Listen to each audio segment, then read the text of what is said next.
So the title of my presentation today is Does Security Keep You Awake? Many organizations are looking at security from a practical perspective. Not everybody has always embraced all the elements required for security. One of my favorite cartoon characters, and I had the pleasure of meeting the author, is Dilbert, and you can see our disaster recovery plan goes something like this. Someday we hope to have a budget. One has to be proactive about security. It's not at the time when the disasters or the incident happens that it becomes time to actually look at what is the appropriate response, where is the appropriate infrastructure to have in place. Thank you. So why does this happen? Most of organizations today have in place what we call the basic elements of infrastructure to protecting their network. Most of us have got firewalls, we have intrusion detection systems, we have antivirus, in some other cases we have other technologies like anti-spam. But we realize that even after having all these technologies, the attacks still come through. So what are some of the elements that we're missing that can help us address some of these issues? One of the important aspects about security is that today the attacker does not require a very extensive budget. Many of you have probably heard of a can of Pringles. You can actually build a fairly sophisticated wireless antenna from a can of Pringles. It provides the basic elements to penetrate into a wireless network. But even if at that point you cannot build a sophisticated antenna, you can simply look for clues or signs. There's a famous thing called word chalking, where people actually mark on the street the elements of access points, and especially unprotected access points. So if you understand the code, you already have some information, and that information is publicly available. When we look at security, one of the things I like to bring into perspective is you need to have the right infrastructure to defend yourselves. And the best way I usually summarize this is, don't bring a knife to a gunfight. And security today is what we call a gunfight. So you need to have the right infrastructure to defend yourselves. Otherwise, you're always going to play catch-up. And we don't want to be in a position where you organizations, individuals, governments, banks are playing catch-up for security. Why is this such a big problem?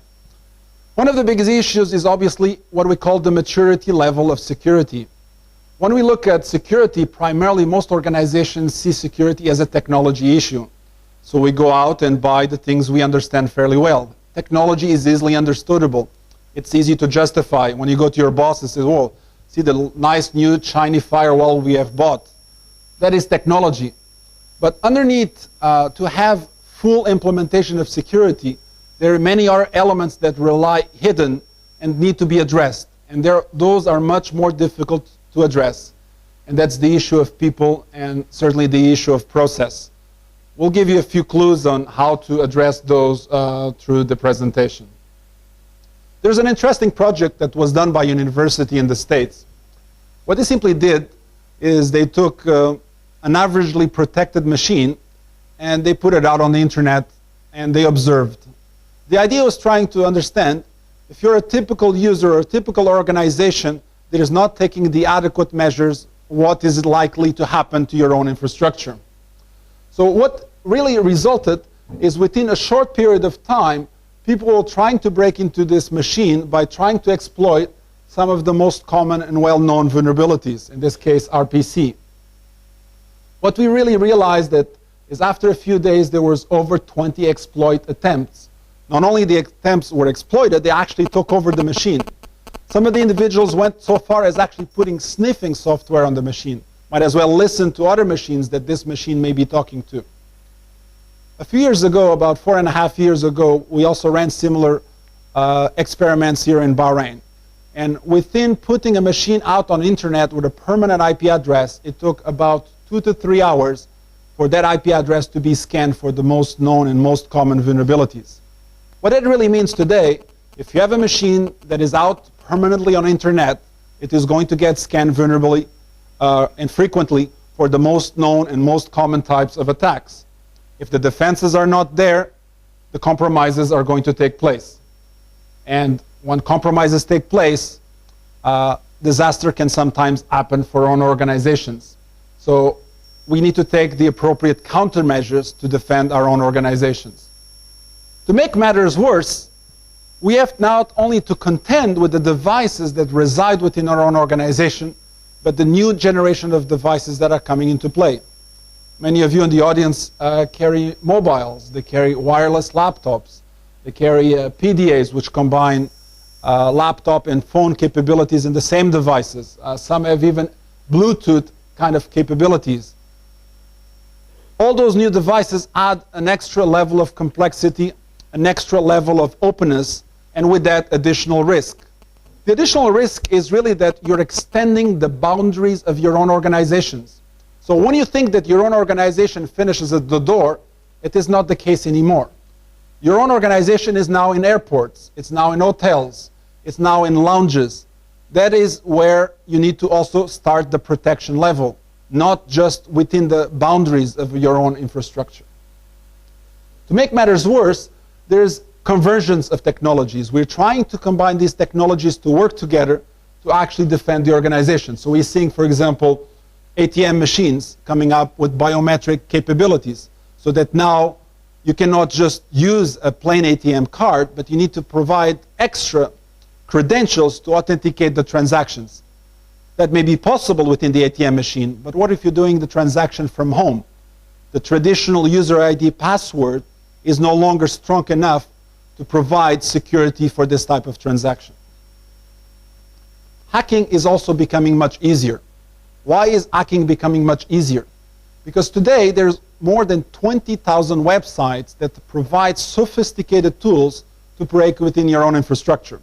So we do not require lots of skill to actually start hacking. We actually conduct on a regular basis a course that we call Hackers Inside for CIOs or CEOs. What we do is we take a group of individuals that have a basic knowledge of working a PC. So they know how to use Windows, PowerPoint, maybe Microsoft Word, Internet Explorer.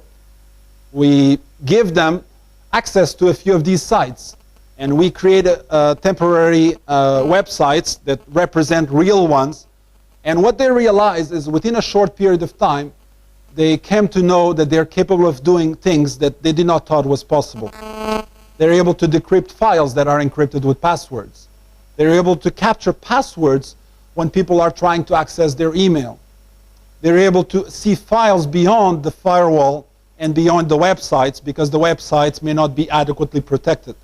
And these files are being accessed through the normal firewalls that are already being implemented within organizations. Another important aspect about security is what I call the notion of time. Time has become extremely important because you have to look at yourselves a bit like the mouse that is running within the wheel. You're running and racing against time. Why is the race against time so important? Today, when a vulnerability gets announced, it gets announced in a public forum to good guys and bad guys. The good guys have got a disadvantage because they have operational systems to run. You cannot always apply patches when the vulnerability solutions get announced. You have business cycles to contend with.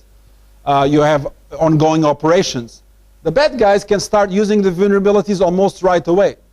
The first set of vulnerabilities normally require some kind of programming skill, but within a short period of time, they make it into highly automated tools.